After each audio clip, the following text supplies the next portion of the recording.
to spend 10 to 15 minutes to watch this. This is like, I love it. I love people that will tune in, and there's only a handful. I know it gets like 50 to 100 views, but I know there's only a handful of hardcore lunatics, which I love, that will pay attention to this. And I'm exhausted right now. I just got done a home workout, and I'm doing it fasting since last night at 11. It's only 5 o'clock, so it's like a 17-hour fast. Nothing crazy. You know, it's not one of these 3-day fasts that you hear of. I saw what Dana White did. Like, he did this 3-day fast. But I'm doing everything to maintain this, because I want, you know, you do it for longevity, right? You know, you test yourself, and we live in this world of abundance, and there's food in my fridge. There's fucking convenience stores and bodegas right outside my place.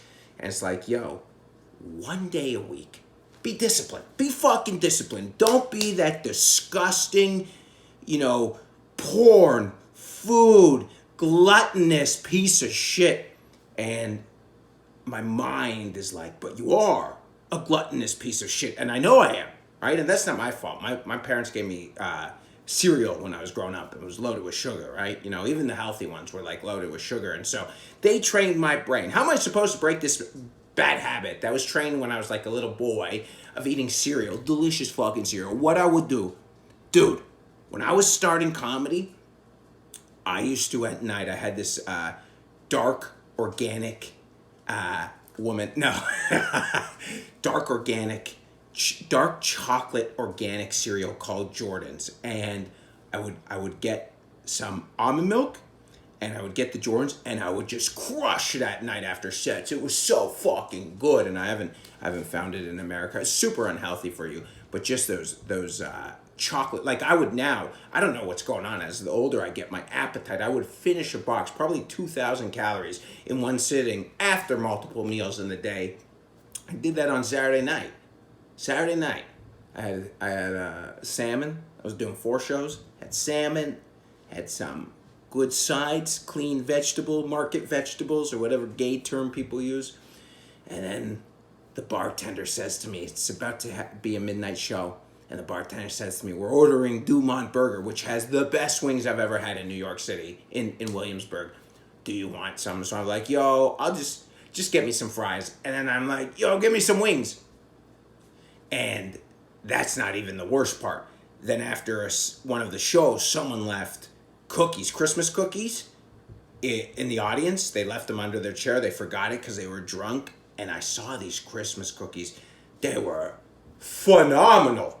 Just butter cookies with carbs. And I'm like, yo, even a healthy person like Huberman, Dr. Huberman, if you saw cookies, you're not going to tell me you're going to get those free Christmas cookies? It's like this is what's crazy. $5 worth of cookies, but it's free. Your mind, the part of the mind that's a fat fuck, and the other part of the mind that's like, yo, I'm going to take anything that's free. Those receptors combined, and they saw these half-eaten cookies, and were like, you got to eat those.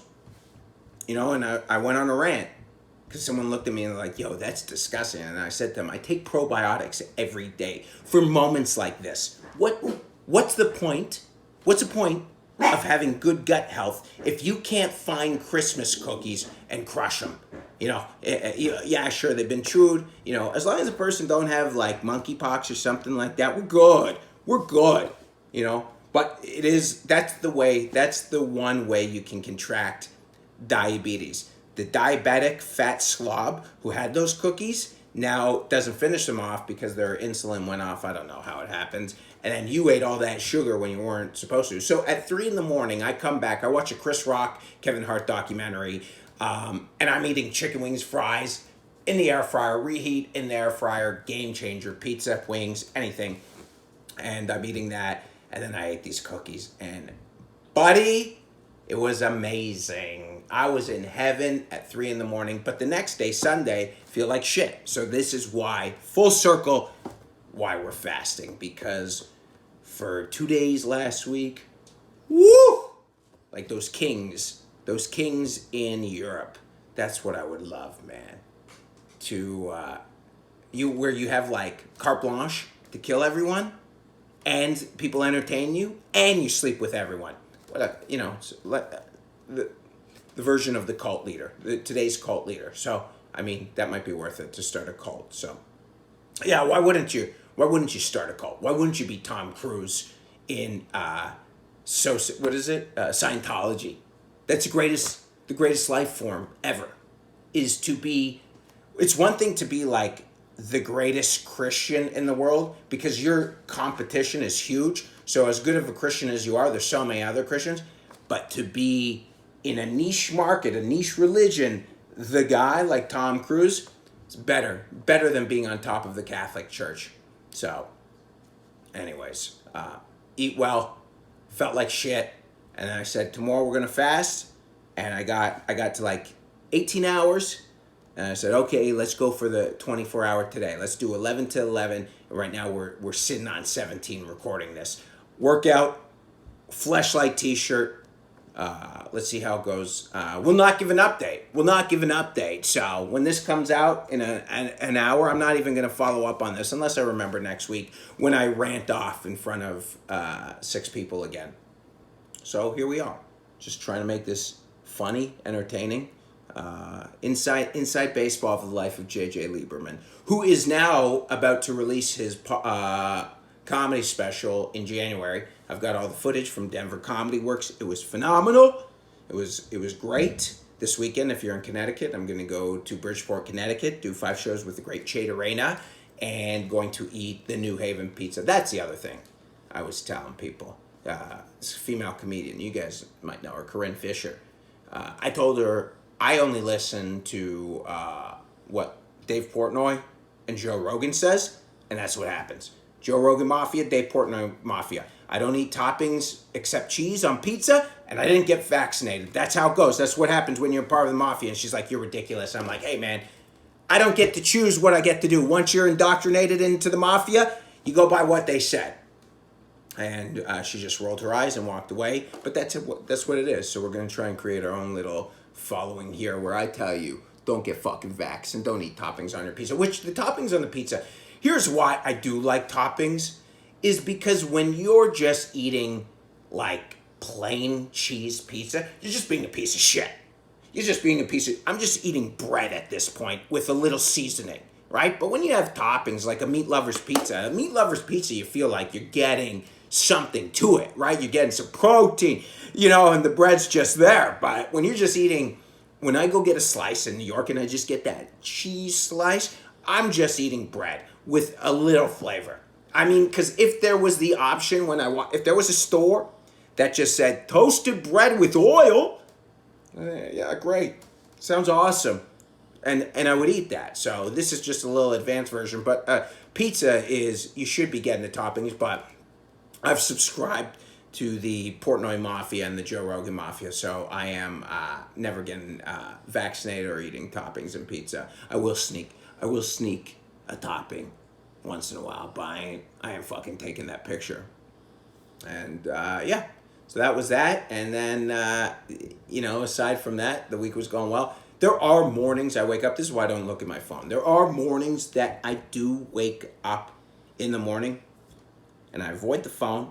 And then after an hour, I've walked my dogs, I've done everything. I look in the phone and there's some fucking comedian, unfunny, always the unfunny ones, who has this long post or long story about geopolitical conflicts, in particular Gaza Strip shit going on right now.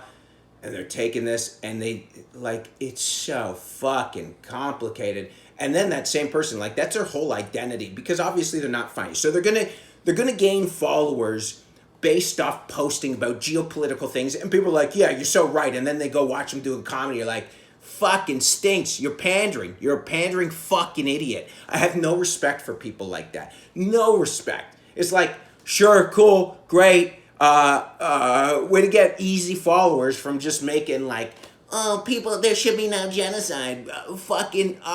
You're a hero, especially in New York. You hero walking over the 90,000 homeless people to tweet about something 5,000 miles away. You fucking hero. Why Why don't you really make a difference? Why don't you leave whatever you have in Brooklyn or New York, take a plane, and then go enlist and fight? If you really care, go fight. Oh yeah, you're gonna change the game with a post in your story? You fucking dumb zero. And nobody says nothing to them, only in person. Like, I want to fucking tag these people. I don't say nothing either, because I'm a coward when it comes to this. But Jesus Christ, they're fucking losers. Losers in comedy. The unfunny have the most opinions, like right now, but this is for 10, 15 people are going to see that. But the unfunny have the most opinions about what's going on, and they're like, it's black or white. It's like, no, it's not. There's so many fucking moving parts. And then they bring on like guests on their comedy podcast to rant, and they're like, pick a side. You know, I tried to do a joke about it. I says like, yo, this is like Pepsi, Coke. What if I like both? What if I like a little sip of Coke and I like a little sip of Pepsi? Does that make me a bad guy? I like a little. Or what if I'm off Coke and Pepsi and I don't like either? I think more people are like that. We don't like soda anymore. It's unhealthy for you. And that's what this fucking conflict is. It's unhealthy to pick a side. You're gonna lose like you lose either way. Just let them go. Let them sort it out. Let's go back to going to the movies. I've seen one movie in a year. Let's go back to a movie. Let's go back to making good content, slash budget, good content. I don't know if that makes sense, but anyways, a movie would be nice. A movie about the history of Israel and Palestine would be great right now. Popcorn. But yeah, fucking idiots. You know what? I haven't seen a good movie in so long, and people are like, oh, that's what boomers always say. No, it's different now. It's different. There's too many writers now. I know people who I watch do comedy, and they're like, yo, this person writes on that show, and I'm like, that's why that show fucking stinks. There's too many shows, too many writers. There can't be that many talented people. It's like the NFL, right? There's the NFL, the XFL, some other gay football league, Europe. It's like it's not sustainable. It's not sustainable. You've only got like 30 teams, because once you start going on the worst teams and you start going down the roster, they stink. And that's like Hollywood, right? Once you start, and Hollywood even has like agendas and shit with how to make stuff, to fit the mold. And now you're just getting people, you're like, yo, this person, I know people who write on comedies that fucking stink. I watch them do comedy. They're not like that. Jesus Christ, you hire this person to do comedy? They're fucking horrific. Horrendous. And I'm not saying, I don't want those jobs. I don't want to write on fucking TV. I just say these people who I see that write on TV, they stink. What the fuck? But nobody ever gets to call it out, because then all of a sudden you're the bad guy. Oh, look at JJ being the bad guy, not a team player. Fuck you, suck my dick, team player. Someone got mad at me once because I brought them up after the last comic bombed with a rape joke, and they're like, oh, you should have reset the room. I'm like, fuck you, you've been doing comedy a decade. You reset the room. And then someone else said, well, you're not a good host. And I'm like, good. I'm not a good fucking host. I'm not a good person. I'm not a good anything. But I'll tell you one thing right now. If you bring me up after someone bombs with a rape joke, I'll fucking figure it out. Anyways. Yo, we're heated, baby. This fast is working. The brain is clean right now. No fog. Anyways. Tune in net week. The brain fog came back in that last sentence. Tune in. We're going to keep on posting. We're going for Valhalla. Don't forget, we're in the bull market right now in crypto, not financial